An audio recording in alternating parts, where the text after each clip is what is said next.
Hungarian Folk Tales. Bees on the Train.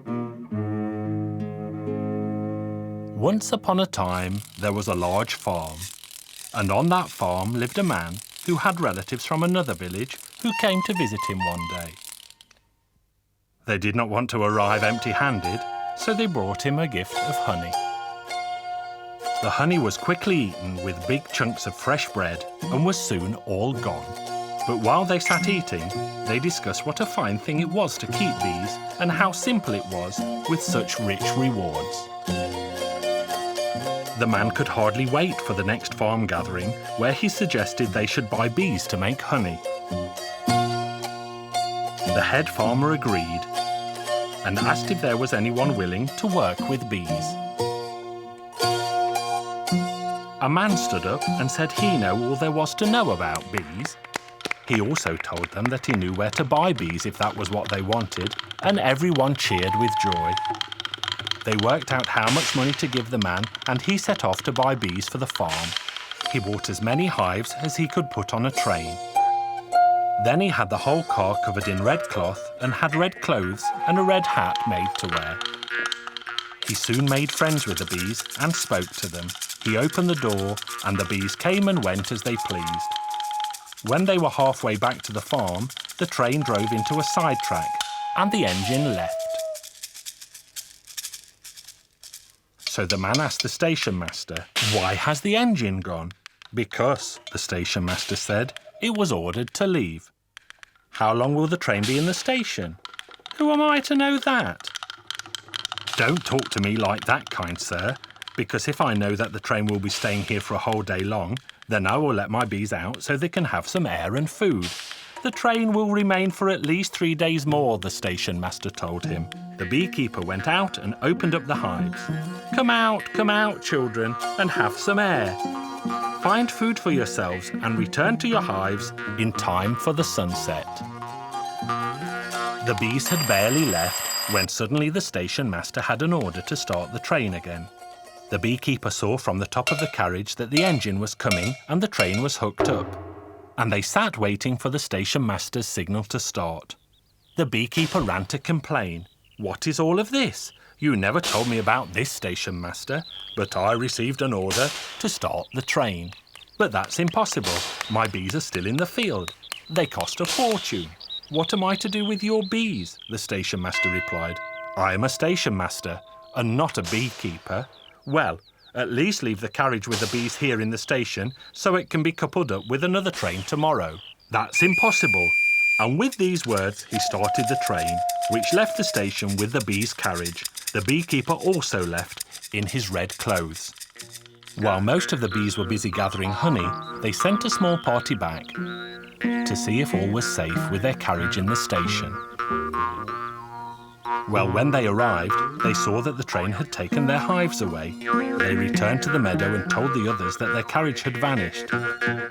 So all of the bees flew back to the station, and when they arrived, they found people waiting for a passenger train. Well, the bees thought that these people had stolen their hives, and so they stung them and stung them. The people cried out for help. The station master heard their calls, so he rushed out of his office and he too was attacked by the angry swarm. His wife heard his cries and opened the window to see what was wrong. And as she opened the window, the bees rushed in and stung her so badly that she cried louder than all the rest. The station master heard this and he ran upstairs to find out what had happened to his wife. And then he saw that the whole room was filled with bees. The two of them had to hide under a blanket to save their skins, but both were badly stung and their faces sadly swollen. The people waiting for the train all ran back to their homes, but the swarm of bees flew after them. The other villagers heard their shouts and ran out into the street. "Help! The village is being attacked by bees!" And they rang the big bell. The station master eventually came to his senses and he called for the train to be sent back to the station, and it soon reappeared on the platform. The beekeeper, still dressed all in red, climbed on top of the carriage and started to call the bees back. "Come on, children, your hives are here." The bees, hearing their master's voice, gathered together and flew back in an orderly fashion.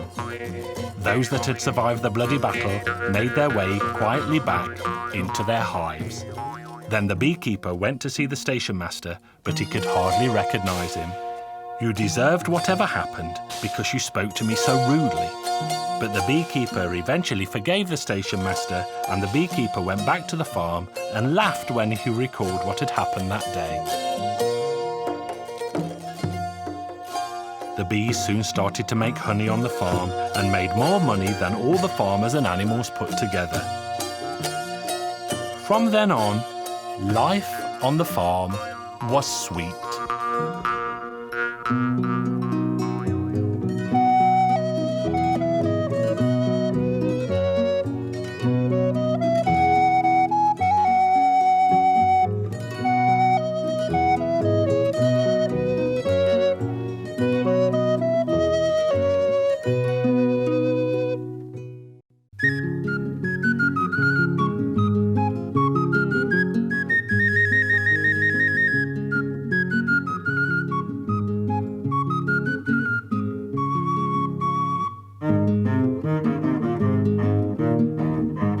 Hungarian Folk Tales.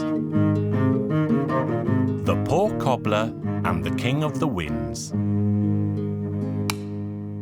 There was once a poor cobbler who toiled all day and all night and had more children than there are holes in a sieve. One day he mended the shoes of a miller, who paid him with flour, and he was carrying the flour home when the wind blew all the flour away.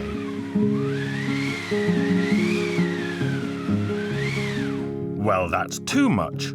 I'll go and find the King of the Winds to let him know it was heartless to take that sack of flour away from me." He made his way through many lands until he arrived at a beautiful meadow. There he saw a whirlwind approaching that blew the dust from the road up into a spiralling cloud, and the poor cobbler was so very afraid that he took his hat off and lay flat on the ground to save himself from the raging wind. "You are wise to recognize and bow down before my power," said the King of the Winds, "or else you would have fared much worse. Tell me, what brings you to this distant place?" "I came for compensation from you, Your Majesty. The other day I was paid a sack of flour, and I was just carrying it home when a youthful breeze blew it clean out of my hands, and now my family have no food to eat." "Leave that to me. That wicked wind will suffer for its deeds, but I will not let you suffer any longer." So the king led the poor cobbler into his palace, where he fed him and gave him a magical lamb. Then he said, "When you arrive home, simply say, 'Shake yourself, O lamb,' and the lamb will shake off enough money to keep you for a month. But beware not to try this before you arrive home." The poor cobbler took leave from the King of the Winds and left for home. But his curiosity overcame him, and he simply had to see what the little lamb could do. As soon as he uttered the word of command, the ground around the lamb was showered with gold coins. He soon reached his lodgings for the night in the house of a very old friend, and he warned his friend never to say, "Shake yourself, O lamb."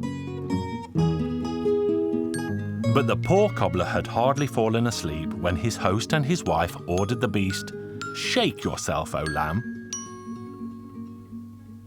When they saw the gold coins scatter on the ground, they took the animal and replaced it with a lamb from their own flock. The poor cobbler woke the next morning, but failed to notice the change. He thanked the man and his wife and left for home with high hopes in his heart. When he eventually arrived back, he said, "Shake yourself, O lamb." He repeated the order a number of times, but the little lamb simply stood and stared back at him.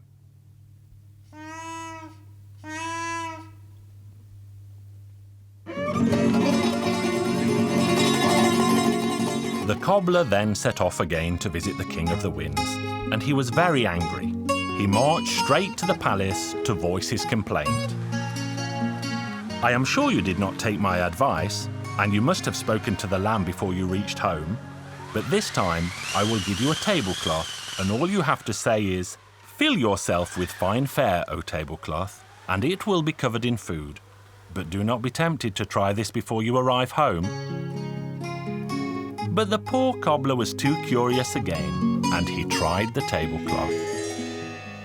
When evening came, he took lodging with his friend again, and he said to him, "You mustn't tell my tablecloth to fill itself with fine fare."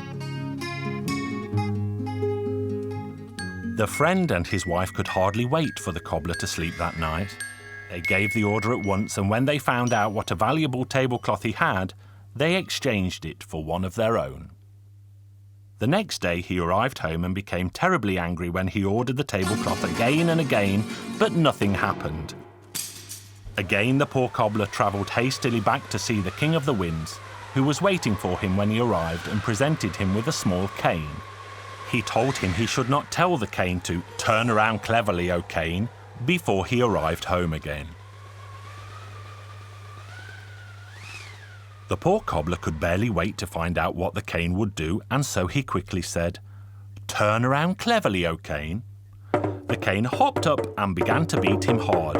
The poor cobbler cried out in pain, "Stop!" and the clever cane stopped beating him at once.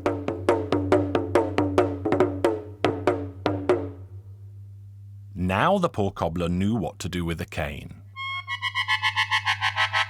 On his way home, he stayed with his old friend again. He warned the man and his wife not to say, "Turn around cleverly, O cane."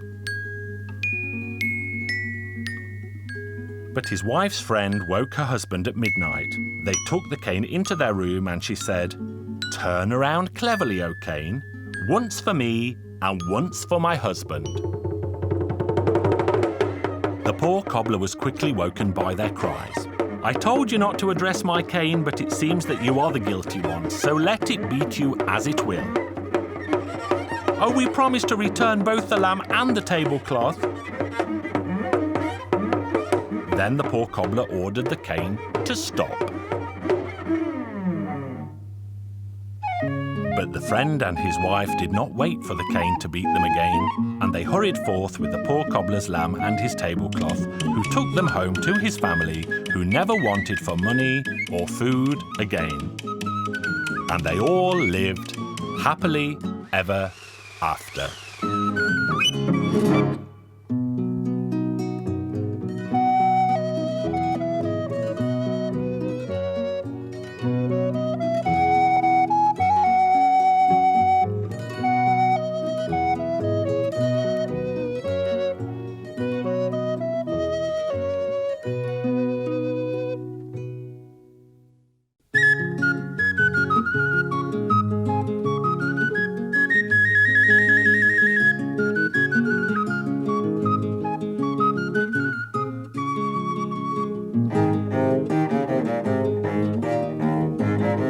Hungarian Folk Tales. The Giant Tree. Once upon a time, long ago and far away, there lived a king who had a beautiful daughter. The king had a wonderful garden full of flowers and with a giant tree in the middle. One day, the princess was strolling in the garden when a wind blew so strongly that it nearly blew the giant tree to the ground. But instead, it whisked the princess up and sat her right on top of the tree. The king let it be known that he would give his daughter and half of his kingdom to the brave man who brought his daughter back. Young men, brave and tall, came one after the other, but none of them could climb the tree.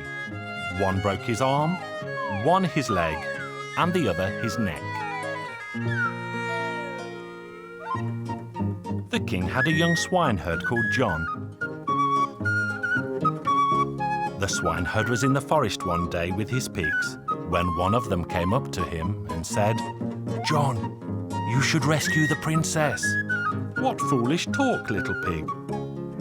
"It's not foolish at all. Just go to the king and tell him." So young John went to see the king that same evening. What's the matter, my boy? Your Majesty, I will climb the giant tree and rescue your daughter, if you will allow. I will allow you, John, but if you fall to your death, or else I will have you executed for insolence.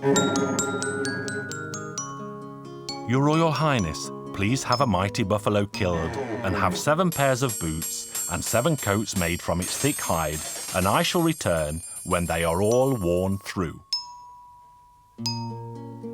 John climbed up the tree with an axe, and he climbed as quickly as a cat. He climbed and climbed until he reached the longest branch, and then he crawled as he could no longer walk. When he reached the end of the branch, he jumped on one of the giant leaves, and it launched him up through the clouds like a sprightly frog. The world above was much the same as the one below. He was exploring this new place when he heard the princess asking him, "What are you doing here, John?" "I'm looking for you, princess." "Oh, John, you should know that my husband is a dragon with 3 fierce heads. When he finds out that you have come to take me home, he will kill you at once." Then she took young John into the palace. "John, I shall hide you here so that he will not find you when he comes home. Then I shall present you to him properly." The dragon soon returned home, and he opened the door with his mighty battle axe, and it flew open. "I smell a stranger here. Who was in my home?" "Don't be angry, husband dear. My swineherd climbed up from the earth below to serve me here." "Well, we shall see whether we can use you or not. Take a seat and eat with me." John ate and drank, and so did the dragon. After their meal, the dragon took John to the stables, where he showed him the horses and explained his chores. A young horse lay in the corner in a miserable state. It was thin and very weak, while all the other horses were incredibly fat. The dragon said to John, "Your job, John, is to feed my horses and keep the stables clean. But never feed the young horse anything it wants to eat. If it wants oats, give it hay, and if it wants hay, give it water." So the boy did as the dragon told him. One day the dragon went out to hunt when John was feeding the horses. He stopped for a moment and asked the thin horse, "You poor thing, why are you so thin? You can't even walk." "John, you have a good heart. If you listen to me, you will have good fortune. I know why you came. Tomorrow is Sunday. Go to the princess and tell her to find out from the dragon where he holds his strength, and then let me know." And that's what he did. The next day, the princess said to the dragon, "Darling dragon, don't go hunting today. I feel so lonely without you." And she began to caress the dragon.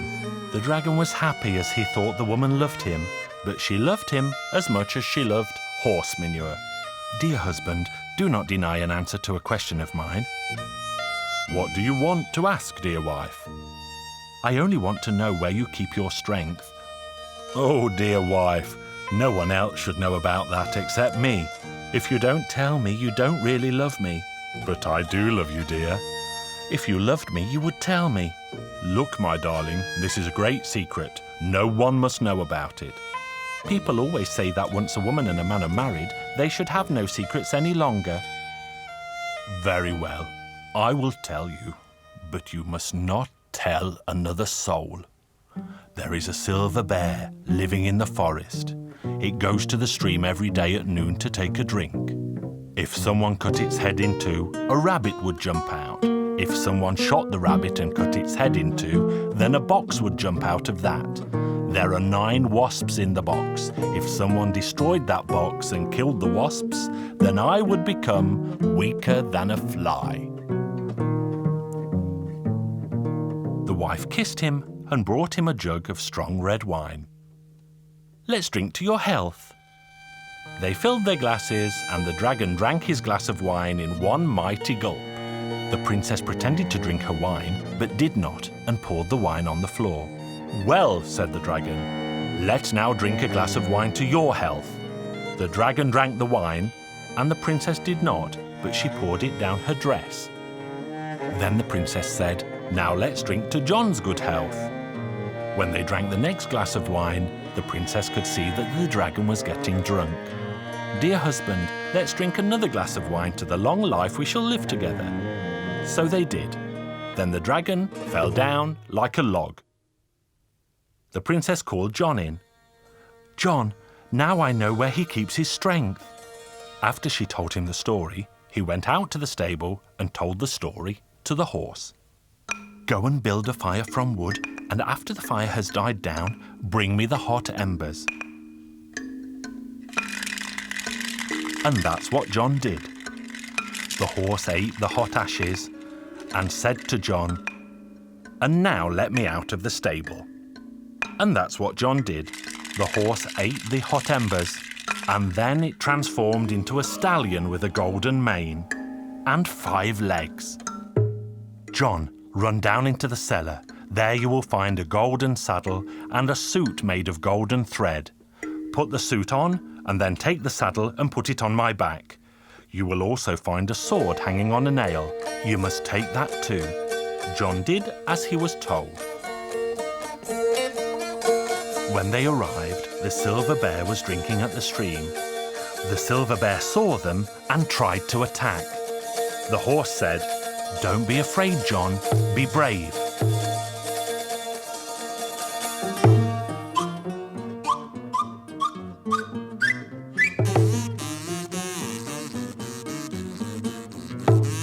When the dragon's strength was finally crushed, the horse said, "Now let's go home. There is nothing to be afraid of anymore." So back they went and found the dragon lying weak on the floor. "Now both get on my back, because I will take you home."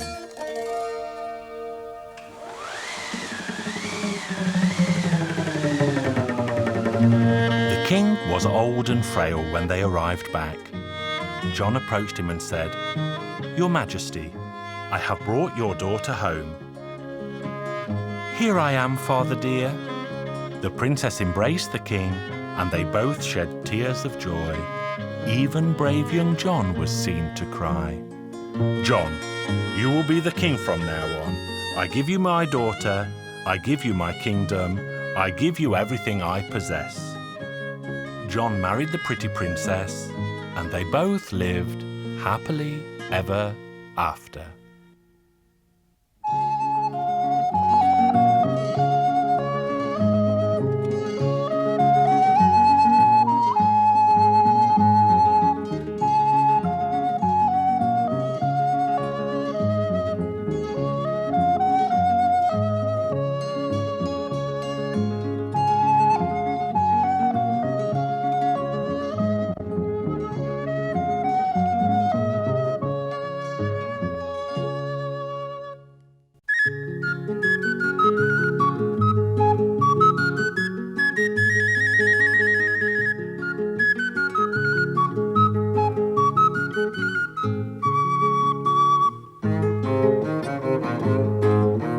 Hungarian Folk Tales. The Mayor's Clever Daughter.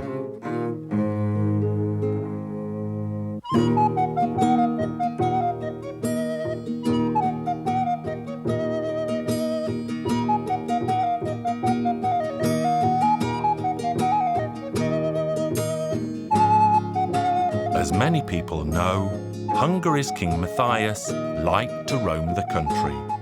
Once he walked into a tiny village to see how the local people lived. There was an inscription on the gate of the mayor's house that read, "Here lives the village mayor. Here he lives with no trouble or care." King Matthias made a note of these words and scribbled the mayor's address down in a little book. "If your life's so carefree, Mr. Mayor, Then it's my job to give you something to worry about, he thought. Then the king returned home.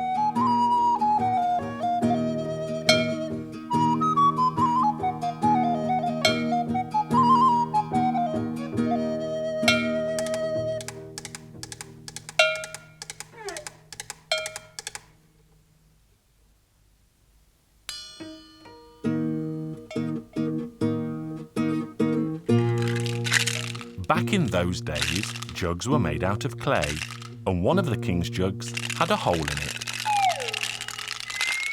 So King Matthias sent the jug down to the mayor, saying that he should mend the jug, or else have his head chopped off.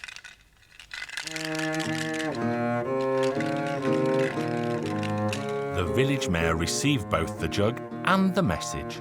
He was very sad, because he really did not know what to do.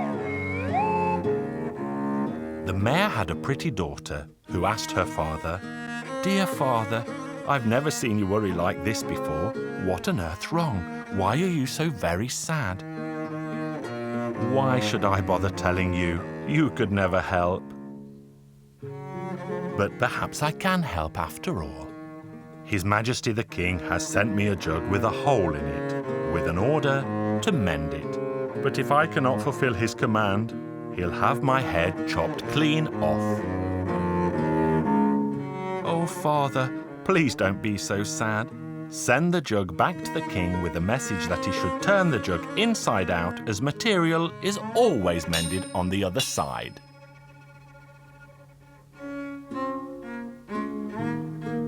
Very well. And he sent the jug back with the message. This was a brilliant idea because the jug could never be turned inside out.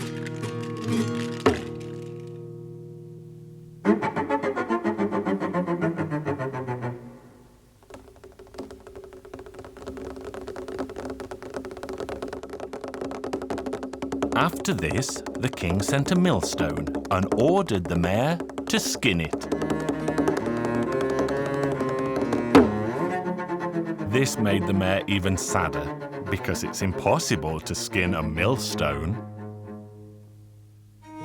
His daughter asked the mayor, "Why are you so sad again, father dear?" "My sweetest daughter, you definitely won't be able to help me this time, but perhaps I can help you after all.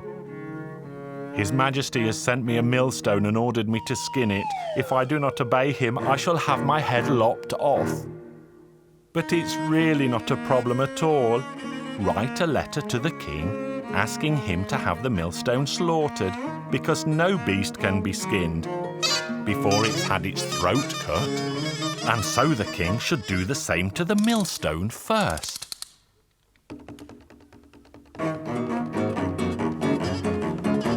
So the mayor sent the millstone back to the king with that message.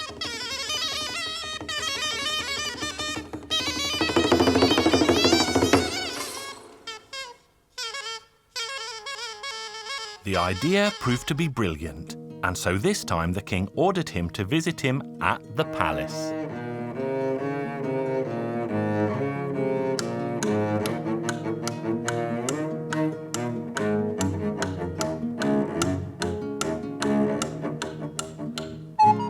The village mayor went up to the palace where he thought he would be rewarded. But instead, the king wanted to know who had given him these inventive ideas, and so the mayor was forced to confess. "I have a pretty daughter at home who helped me solve those two riddles." "Very well, Mayor. I want you to go home and tell your daughter to come to my palace. She should wear no dress, but should not be naked, and she should not walk, should not ride, and should not come in a carriage. She also should, but should not bring me a gift." Head chopped off. So the mayor went home in very low spirits. He was convinced that his young daughter would never be able to solve such a complex riddle. The mayor told his daughter what the king had said, and then he added, "This is the end for you, my darling girl." "Why so, father dear?" The king said you have to go to the palace. You should not wear a dress. You should not be naked. You should not walk. You should not ride. You should not go by coach. You should take him a gift, and at the same time, you should not take him a gift. Very good, father. I shall go. Don't worry. Everything will be fine. So the girl took off her dress, but kept on her bra. Thus she was not wearing a dress, but at the same time, she was not naked. Then she took a billy goat and put one of her feet on the back of the goat and walked on one foot on the edge of the road. She then took a white dove and carried it in her hand, and this is how she went to the palace to see the king.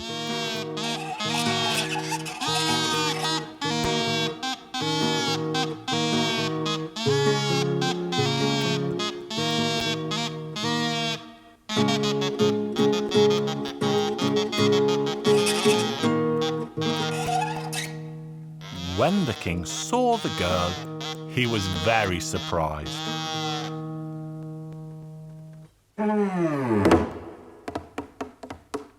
Then the girl spoke to the king and said, "Your Majesty, I present myself upon your order." "This is your gift," she said, and let the dove fly away.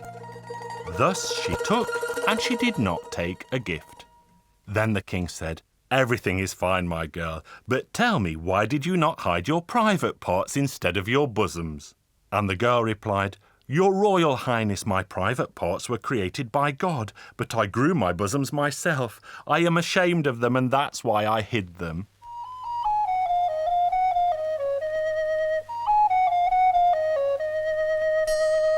The king gave the girl a handsome reward, and that is the end of my story.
Hungarian Folk Tales. The Simple Prince.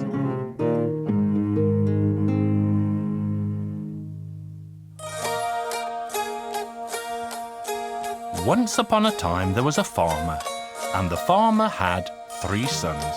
One of his sons was very simple, and he was the youngest.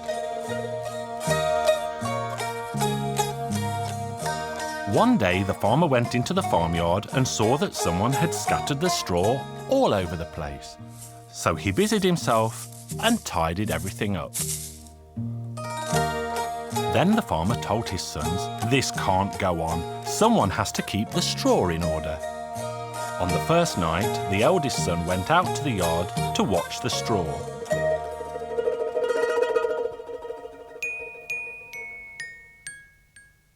But the boy became hungry and began to eat. All of a sudden, a tiny mouse appeared and sat staring at the boy. So the boy took off his hat and trapped the mouse, but the mouse vanished. Then the oldest son felt drowsy, and he fell fast asleep.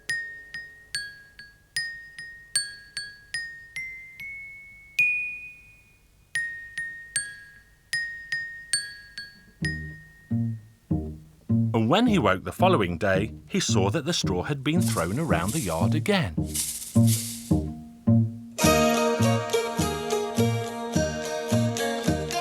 The following evening, the middle son went out to guard the straw in the farmyard. He was eating his supper when the mouse appeared. He also tried to catch the mouse with his hat, but the mouse vanished. So the boy went to sleep.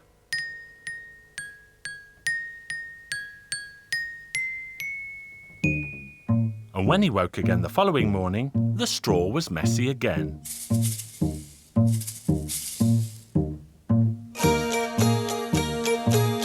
On the third day, it was the youngest son who went to the yard.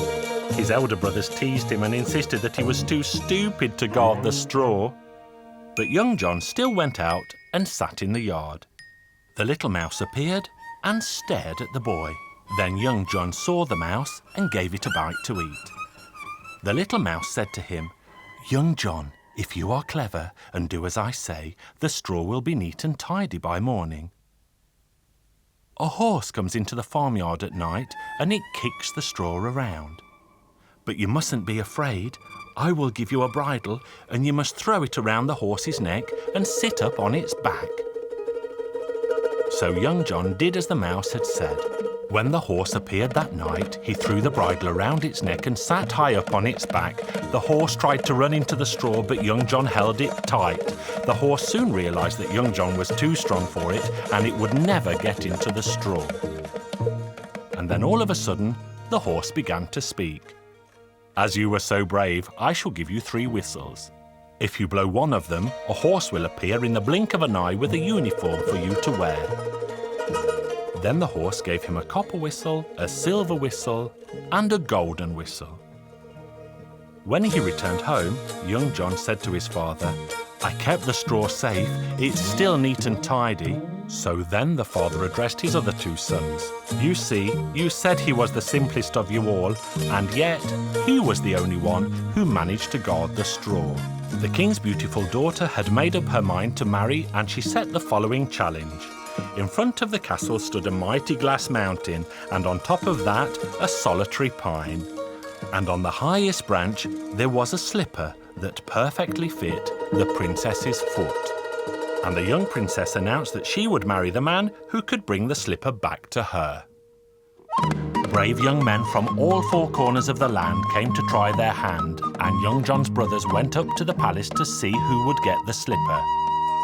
John wanted to join them too, but they refused to take him. Then John had an idea. "You go, my brothers, I shall be there anyway." Then young John blew the copper whistle and a copper horse appeared with a gleaming copper uniform. John put the clothes on, climbed up on the horse and rode towards the glass mountain. When the princess saw him, she sighed and said, "I wish it were him who could pick up my slipper," but he only rode halfway up and back down again. When his brothers got home, they told him what they had seen. "I saw it too, from the top of the wall." His brothers were angry with him, and they knocked the wall down to stop him spying on them.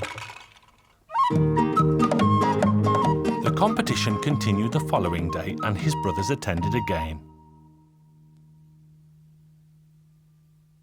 This time John blew his silver whistle. This time a silver horse appeared with a sparkling silver suit, and when he rode up in front of the palace, the princess was even keener for him to win. But young John only managed to ride halfway up and down again. At home, his brothers told him what they had seen. John said, "I saw it too, from the barn roof." And his jealous brothers burned the old barn down. On the third day, his brothers went again to see the competition. Now John blew the golden whistle, and a golden horse appeared with a glistening golden uniform. The young princess saw him at once. "This is the last day," said the princess. "I hope he will bring my slipper back." John rode all the way up to the top. He picked up the slipper and disappeared over the other side of the mountain, taking the golden slipper with him. The princess was sad because she had no idea where the handsome hussar had gone. Young John returned home. Then his brothers arrived back and told of what they had seen. They said they had seen a brave hussar, better still than the two before, who had ridden up to the top of the glass mountain, picked up the golden slipper and vanished down the other side. And they said the princess looked sad. Then young John said, I saw everything too from the corner of the house. His brothers were so furious that they knocked the old house down. The king issued a decree that the young man possessing the golden slipper should present himself at the palace at once, but nobody came. Then they began to search the homes of the local people, and they also searched young John's house. Is there anyone else living here? They asked the two brothers. There is another boy, but he is no more than a simple fool. That is no matter, they said. We want to see him too. Young John had a little bag that he always carried wherever he went. They searched the bag and found the golden slipper. His brothers were stunned by the sight, and they had no idea how he had come to have the princess's slipper. Then they were ordered to take young John to the palace, where he was to marry the pretty princess. The king's men asked John where was the suit he was wearing when he picked up the slipper. Then young John blew all three whistles, and all three horses appeared with all three suits. Then young John put on the golden uniform and gave the other two to his brothers. Then he presented the slipper to the princess, and the wedding festivities began. The wedding party was so very jolly that I think they may still be making merry to this very day.